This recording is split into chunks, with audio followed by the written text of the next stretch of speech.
अस्सलाम वालेकुम क्लास। कल हम लोगों ने जो है वो एक टॉपिक डिस्कस किया था इन्वेस्टमेंट डिसीजन का, जो कि था इंटरनल रेट ऑफ रिटर्न। आज हम लोग एक उसका जो है वो प्रैक्टिकल क्वेश्चंस देखेंगे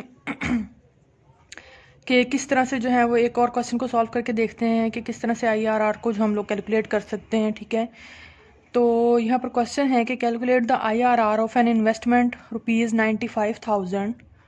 जो इनिशियल इन्वेस्टमेंट जो है वो 95,000 है, which yields the following cash inflows. The firm has 12% cost of capital. 12% cost of capital जो है वो उसका रिक्वायर्ड रेट ऑफ रिटर्न होता है किसी भी ऑर्गेनाइजेशन का। जब वो किसी प्रोजेक्ट में इन्वेस्ट करती है तो उसका जो रिक्वायर्ड रेट ऑफ रिटर्न होता है वो कॉस्ट ऑफ कैपिटल कहलाता है। तो 12% जो है वो गिवन है कॉस्ट ऑफ कैपिटल। जो उसके इनफ्लोज आ रहे हैं ईयर फर्स्ट 2, 3, 4, 5 में, वो 20,000, 25,000, 30,000 है, 35,000 है और 40,000 है।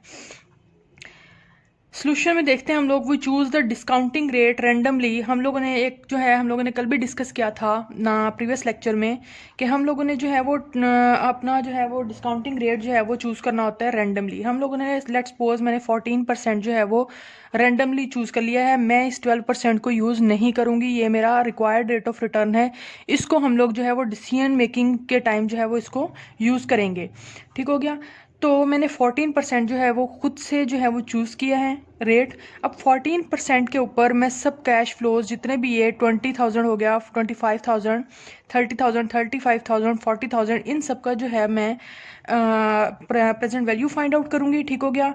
फर्स्ट ईयर की, सेकेंड ईयर की, थर्ड ईयर की, फोर्थ की एंड फिफ्थ की मैंने सबकी जो है वो 14% पे प्रेजेंट वैल्यू फाइंड आउट की है, जो कि ये आई है हमारे पास जो है वो कैलकुलेशन में।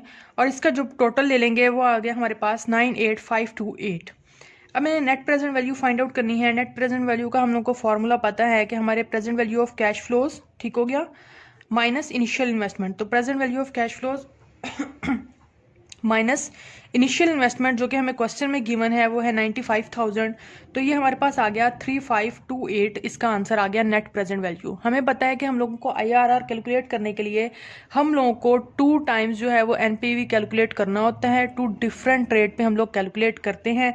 अब फर्स्ट एनपीवी है जो हमारा वो पॉजिटिव आया है। तो जब हमारा फर्स्ट एनपीवी पॉजिटिव आता है तो हम लोग जो है वो ये एनपीवी पॉजिटिव आया है हमारा 14% पे। हम लोगों को पता है कि जब हमारा एनपीवी पॉजिटिव आता है, हम लोगों ने कल देखा, तो हम लोग क्या करते हैं, अगर हमारी एनपीवी वैल्यू पॉजिटिव आए तो नेगेटिव सेकंड वैल्यू जो है एनपीवी की हम लोगों को नेगेटिव चाहिए होती है। ठीक है, तो नेगेटिव एनपीवी हाँ फाइंड आउट करने के लिए, ठीक है, हम लोगों ने क्या करना है कि हायर रेट यूज़ करेंगे। जो प्रीवियस रेट है जो हम लोगों ने 14% चूज़ किया है, उससे 2% का मार्जिन लेके हम लोग जो है वो हायर रेट यूज़ करते हैं to getting the negative NPV value. ठीक हो गया। हम लोगों ने जो है वो नेक्स्ट जो है वो मैंने रेट चूज़ किया है। पहला मैंने 14% चूज़ किया था, अब मुझे जो है वो नेगेटिव वैल्यू चाहिए। तो नेगेटिव वैल्यू के लिए मैंने जो है वो प्लस ज़्यादा हायर रेट यूज़ करना है।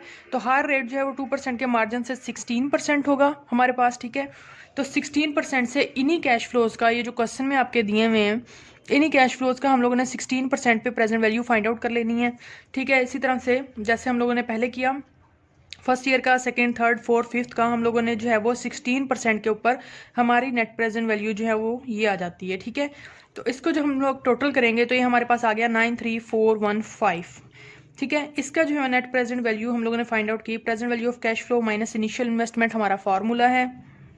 हम लोगों का जो है वो वैल्यू थी present value of cash flow 93,415। इसमें से 95,000 जो कि हमारी इनिशियल इन्वेस्टमेंट है, क्वेश्चन में गिवन है, उसको हम लोग माइनस करेंगे तो ये हमारे पास माइनस में वैल्यू आ जाती है 1585।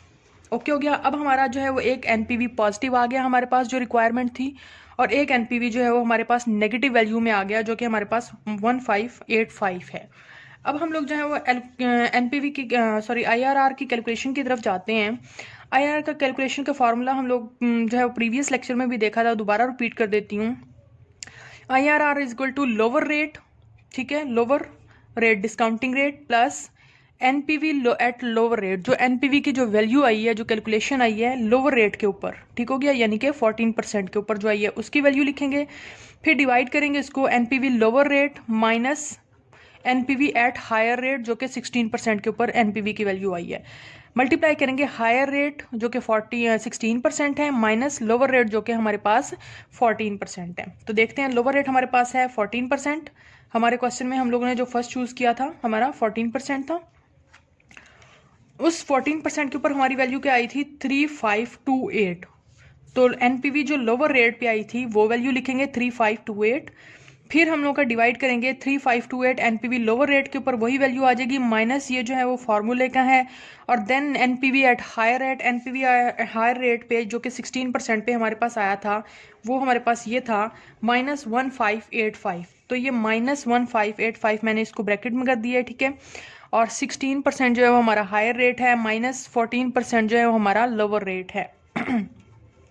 इसको हम सॉल्व करेंगे तो ये हमारे पास जो है वो 14% प्लस ये हम लोग कैलकुलेशन करेंगे इसको मल्टीप्लाई करके, तो ये हमारे पास आ जाता है टोटल 1.38 को एट द एंड जो है वो 14% इसमें ऐड कर देंगे, तो ये हमारे पास टोटल IRR जो आ जाता है वो हमारे पास है 15.38% जो है वो हमारा IRR कैलकुलेट हुआ है, ठीक है।